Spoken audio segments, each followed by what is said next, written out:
To case or not to case, that is the question. For most phones over the last decade, a case has been a must for me. Phones are just too expensive and too relatively fragile, especially when screens and rear glass can be £300 or so to replace, if cracked. However, in the interests of experimentation, I've gone caseless for a week, with the slight caveat I allowed myself this skin here from extremeskins.co.uk. I always go black leather since it looks great and I get actual texture to help me grip the phone. And so I present two major pros, one unexpected, and two major cons, again, one unexpected. Pros, rather obviously, the phone is narrower in the hand and thinner by a couple of millimetres all round, so it's smaller in the pocket, or in my case, belt holster.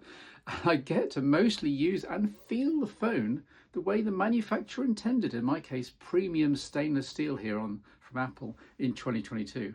Plus there's the novelty of something sleeker, different, even futuristic, since I'd been using TPU cases for so long. In fact, when handing this phone to family to show them something, I got several comments along the lines of, "Is this the new iPhone?"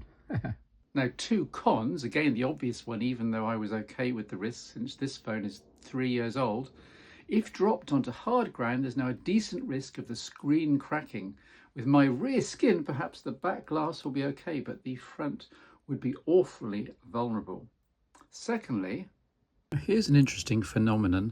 Normally a phone case has some kind of rim protection around the camera island so that the camera glass is, the lenses, if you will, they don't really make contact with surfaces, they don't get dusty.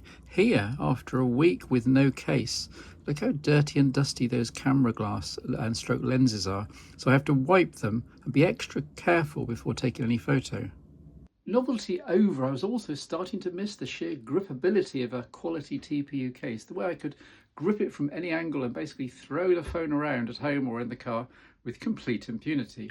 Right, let's do this. Phew, that's better. It's been a sleek and exciting week, but just as with human beings, I think clothed beats naked most of the time.